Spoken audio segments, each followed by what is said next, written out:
استغفر اللہ. یہ سخت منع ہے بھویں بنانا. رسول اللہ صلی اللہ علیہ وسلم فرمایا، ایک مرتبہ ایک صحابی فرما رہے ہیں کہ اللہ کے نبی بازار کی بات ہے، یہاں عبداللہ بن مسعود ہے غالباً، انہوں نے کہا کہ بھویں بنانے والی پر لعنت، بنانے والی پر، بنوانے والی پر لعنت، دانتوں کو چھدوانے والی پر لعنت، چہرے کو گدوانے والی پر لعنت، سر پہ نقلی بال لگانے والی پر لعنت، سر پہ جوڑا بنانے والی پر لعنت. یعنی کہ 10 انہوں نے خصلتیں گنوائیں. حاتم پاس ان کی بات سن رہی تو کہنے لگی، اے عبداللہ میں نے تو قرآن میں کہیں نہیں پڑھا. انہوں نے فرمایا تو نے قرآن میں یہ نہیں پڑھا، وما آتاکم الرسول فخذوہ وما نہاکم عنہ فانتہوا، میرا رسول جو تمہیں دے اسے لے لو، جس سے منع کرے اسے منع ہو جا. تو نبی علیہ السلام سے اس نے فرمایا تو میری بہن جو بھی ہے، جو بھی ایسا کام کرنی ہے، کسی صورت چاہے خامد بھی کہے تو یہ بات نہیں، کیونکہ اس سے اللہ اس کے ساتھ تو اللہ رسول بڑے، خامد اس کا چھوٹا. جو بھویں بناتی ہیں یا بنواتی ہے دونوں پر لعنت ہے.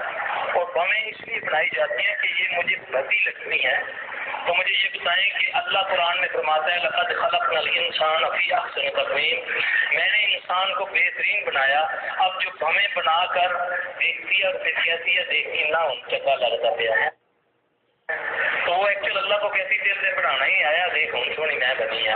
یہ اللہ کی تخلیق میں یہ اپنا کچھ اللہ جس کو پنجابی میں بولتے، مجھے اس کی اردو نہیں آتی، تو اس لیے نبی پاک صلی اللہ علیہ وسلم نے اس کام سے لعنت فرمائی ہے. استغفر اللہ.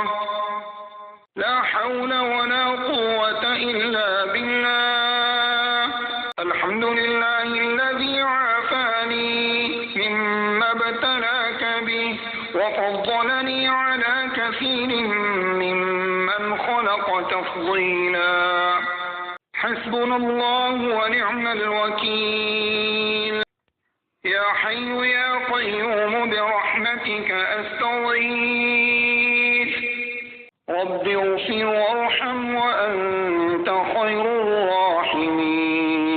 ربنا إننا آمنا فاغفر لنا ذنوبنا وقنا عذاب النار.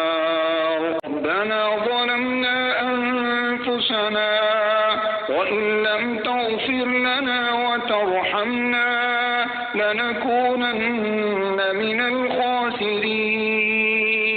اللهم إني أعوذ بك من علم لا ينفع ومن قلب لا يخشع ومن نفس لا تشبع ومن دعوة لا يستجاب لها.